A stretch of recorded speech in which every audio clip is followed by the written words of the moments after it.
What's going on, guys? Super Insane 18 here, and content has been at a bit of a low lately. That is because we are in a bit of a stale format now. I do love the current format that we're in, but there really isn't much that is changing, so there isn't really much to be talking about. But if you guys saw my advanced combo guide for Pure Snake Eye, which did a lot better than I expected it to, so thank you guys so much. That was a very long form video that I wasn't really sure of how it would go, but it did really well, and I got an overwhelming amount of requests for the updated build, which is exactly what we're going to bring you guys today, so let's go ahead and jump on in. And before we get into it, just a reminder that the Popular Monsters Metal Field Center is available for pre-order on my website, insanetcg.com. Link will be in the description down below. The manufacturer is almost done with the production of them and should be sending them out to me at some point this week, so I'll be able to get those out to you guys relatively soon, so make sure you get yours. Again, it is a limited time offer of just 100 pieces, so grab yours before they're out. Now, this is going to be a relatively quick video because, again, this is nothing new. This is just a slightly updated build from the last one that I showed you guys, so we're going to just call this Snake Eyes 3.0. Since this is the third variant of the deck that I am bringing you, let's go ahead and show you guys what it is. We have a really standard lineup of our 3 copies of Snake Eye Ash. Of course, you need this. This is the best card in the deck. Followed by the 2 copies of Poplar. You never really need more than that. We are only on 1 copy of Snake Eye Oak, which I'm not sure how I feel about yet. A lot of the time you never actually need the second one, but I like having the second one as an option. This is the first time that I've been testing one, and it's been working out pretty well, but I do sometimes miss the second, so that might change in the future. We have our 1 copy of Snake Eye Birch. I think that this is a mandatory card. I know that a lot of people are not playing it, but the additional extension and the fact that you can use it for the combo where you have to burn a level 1 without having to waste something like a Snake Eye Ash for the follow-up, I think that it's really important to have. Then we have our 2 copies of the Flamberge Dragon, and that's going to do it for the actual Snake Eye monsters. But onto the honorary Snake Eyes, of course, we have our 3 copies of Diabellstar the Black Witch. You have to max out on this card for the consistency's sake. You just always want to open either this or the Ash, and, you know, I think the math on it is that you have 12 1-card starters, which is like an 87.5. The number might be wrong there, but 87-ish% that you're going to open up your 1-card combo, which is really, really strong. And then, of course, we have the 1 copy of Jet Synchron. Some people are wanting this to be banned. I don't see it. I don't think that Jet Synchron is the problem. There are a lot more problematic cards in the game. Onto the hand traps, we have our 3 copies of Ash Blossom, just generically the best hand trap. We have the 1 copy of Ghost Mourner. This was honestly because I had 1 spot left in my main deck and I couldn't figure out what to fill it with. So I went with another hand trap just to kind of have a varied amount of interruptions, but it also functions really well as a crossout target. We have our 3 copies of Effect Veiler because I feel like Effect Negation is absolutely mandatory in this format. And then, of course, our 3 copies of Nibiru. You guys know I'm not a huge fan of Nibiru, but when you pair it with another hand trap, it does actually put in a lot of work, so might as well have it. That's it for the monsters onto our spells.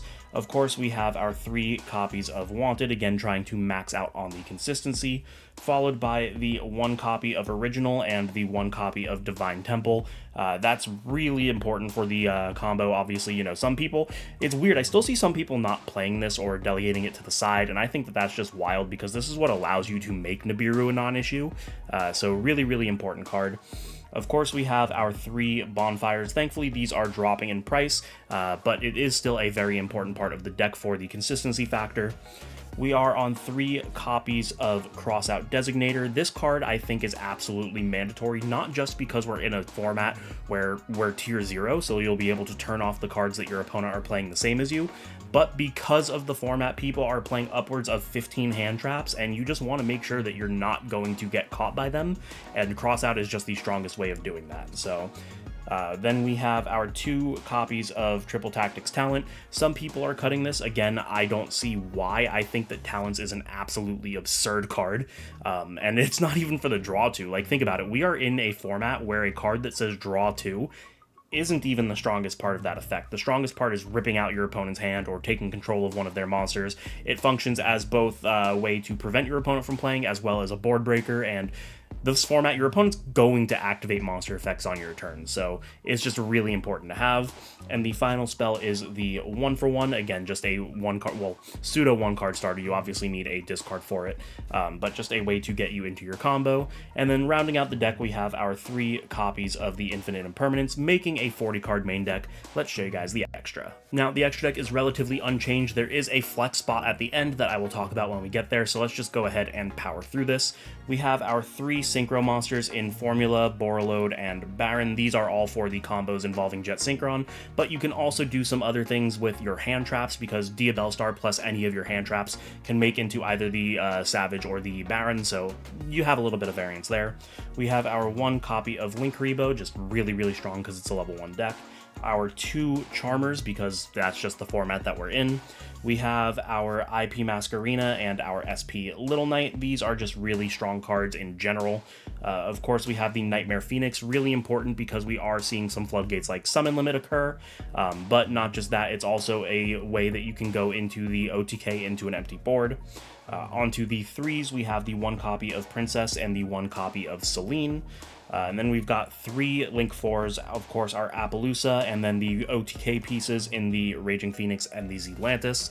And then to finish off the extra deck, we have our flex spot. I'm opting to go with the Typhon. Some people are going for the access code. I've never really needed the access code, but Typhon can come up quite a few times, so that's the flex spot that I choose to make it. You guys can make it whatever you want, but typically you're going to be seeing a lot of either Typhon or access code Talker. And there you guys have it. That is going to be the updated Pure Snake Eye deck profile. Again, thank you guys so much for the advanced combo tutorial doing as well as it did, and since a ton of you guys asked for it, I wanted to bring you guys the updated list. Pretty short video. I hope you guys enjoyed. If you did, you know the deal. Make sure to subscribe, hit the notification bell, like, comment, share with your friends, and as always, don't forget to check out the channel sponsor Dueling Guard. Using code INSANE18, you can get 5% off your entire order, or you can use the link in the description down below. It will apply the checkout automatically. Thank you guys so much for watching. I will see you in the next one.